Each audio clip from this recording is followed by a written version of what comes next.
Kalian ngerasa nggak sih tiap hari itu kadang panas banget? Ya mungkin karena udah masuk musim kemarau. Tapi kalian tahu nggak kalau beberapa tahun terakhir memang lebih panas cuacanya? Bahkan tahun 2024 lalu diketahui sebagai tahun terpanas yang pernah tercatat sampai-sampai suhu lautan mengalami pemanasan secara terus-menerus. Yang kalian pikirin kalau tiap tahun panas gini apa? Salju-salju di wilayah kutub mencair yang akan menyebabkan banyak negara tenggelam. Mungkin dari kalian akan ada yang berpikir seperti itu, apalagi sekarang terjadi peningkatan suhu global akibat perubahan iklim. Ternyata es di Antartika dan Greenland benar-benar mencair. Sejumlah penelitian ilmiah menunjukkan lapisan es di Antartika dan Greenland telah kehilangan masanya selama beberapa dekade.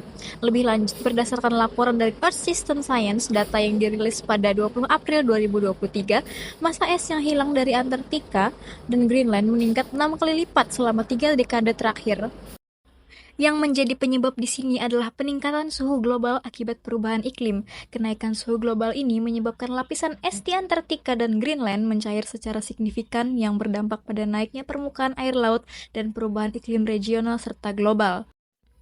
Salah satu faktor utama yang menyebabkan pemanasan global adalah peningkatan emisi gas rumah kaca seperti karbon dioksida, metana, dan nitrous oksida akibat aktivitas manusia seperti pembakaran bahan bakar fosil, limbah industri, dan deforestasi. Maka dari itu, di sini aku akan menjelaskan tentang permasalahan utama yaitu penyebab pemanasan global yang terjadi yang dilakukan oleh manusia dalam perspektif hukum lingkungan. Aspek hukum administrasi.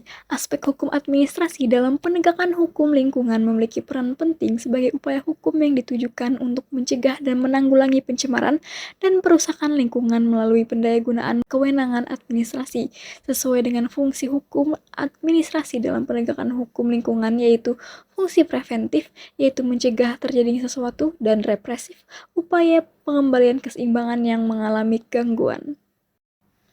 Pemanasan global yang disebabkan oleh pembakaran bahan bakar fosil seperti batu bara, gas alam, atau minyak bumi ini menyebabkan polusi udara dengan emisi karbon monoksida dan partikel berbahaya.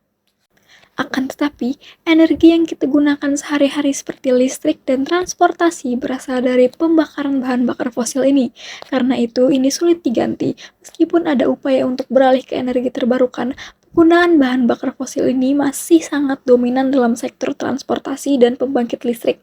Karena beberapa alasan termasuk ketersediaan yang relatif luas, biaya produksi yang masih kompetitif, dan infrastruktur yang sudah mapan. Arah untuk memperkuat perangkat penegakan hukum administrasi dalam Undang-Undang Nomor 32 Tahun 2009 tentang Perlindungan dan Pengelolaan Lingkungan Hidup setidaknya meliputi izin yang didayagunakan sebagai perangkat pengawasan dan pengendalian, mekanisme pengawasan penataan, dan sanksi administrasi.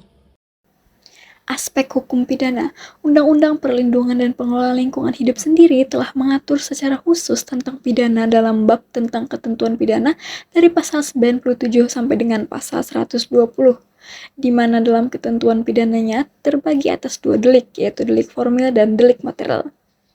Delik material adalah perbuatan melawan hukum yang menyebabkan pencemaran atau perusakan lingkungan hidup yang tidak memerlukan pembuktian pelanggaran aturan-aturan hukum administrasi seperti izin. Delik formil adalah perbuatan yang melanggar hukum terhadap aturan-aturan hukum administrasi. Jadi untuk pembuktian terjadinya delik formil tidak diperlukan pencemaran atau perusakan lingkungan hidup seperti delik material, tetapi cukup dengan pembuktian pelanggaran hukum administrasi. Pembakaran hutan dan lahan adalah salah satu penyebab pemanasan global yang jika dilakukan akan berdampak kepada pencemaran udara dan pelepasan gas rumah kaca yang sudah diatur dan dapat dipidana menurut Undang-Undang Lingkungan Hidup di Indonesia. Delik material yang ditegaskan dalam Undang-Undang PPLH yang disesuaikan dengan beberapa kejahatan yang berkaitan dengan standar baku kebiasaan terjadinya pencemaran lingkungan, yaitu Pasal 108, setiap orang yang melakukan pembakaran lahan sebagaimana dimaksud dalam pasal 69 ayat 1 huruf H dipidana dengan pidana penjara paling singkat 1 tahun dan paling lama 13 tahun dan denda paling sedikit 3 miliar rupiah dan paling banyak 10 miliar rupiah. Aspek hukum perdata, limbah industri dapat menyebabkan panas matahari terperangkap di atmosfer bumi. Hal ini dapat memicu timbulnya efek rumah kaca dan menyebabkan global warming. Pembuangan limbah industri, baik berupa gas rumah kaca maupun limbah cair dan padat, juga dapat menyebabkan pencemaran udara dan lingkungan sekitar.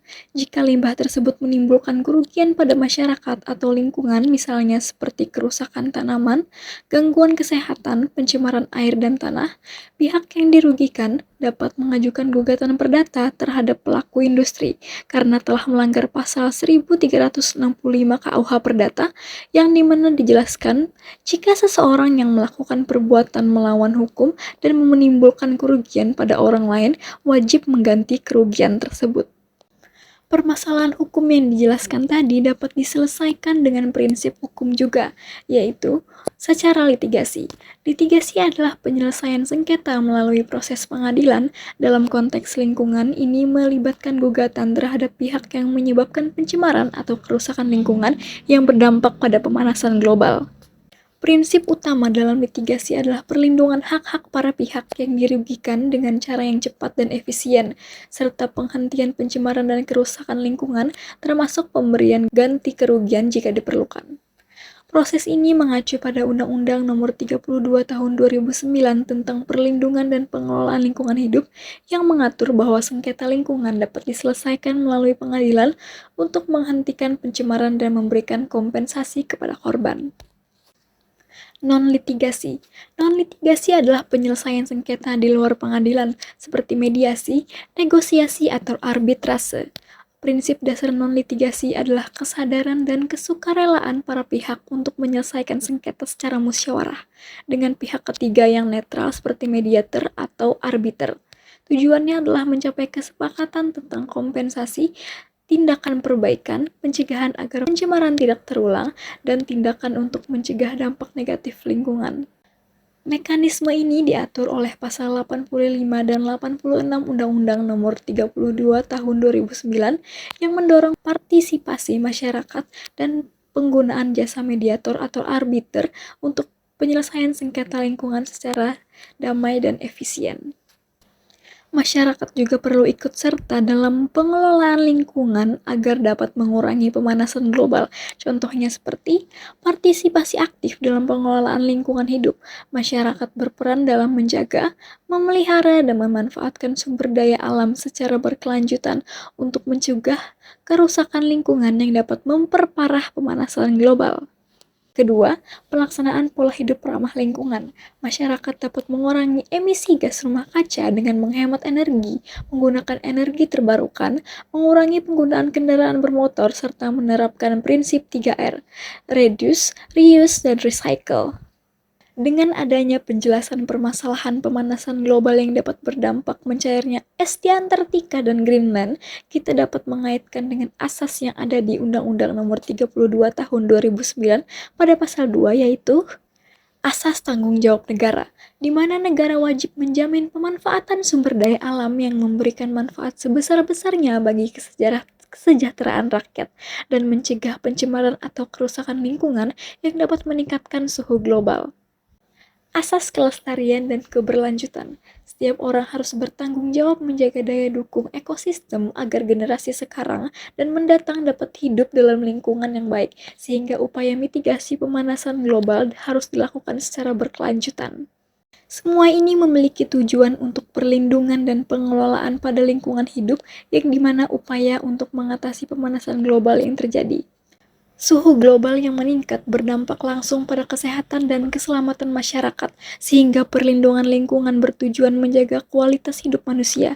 Juga fungsi lingkungan seperti pengaturan iklim, siklus air, dan penyerapan karbon harus dipertahankan untuk mengurangi dampak suhu global yang meningkat. Sekian permasalahan lingkungan tentang peningkatan suhu global dalam perspektif hukum lingkungan. Terima kasih sudah menonton.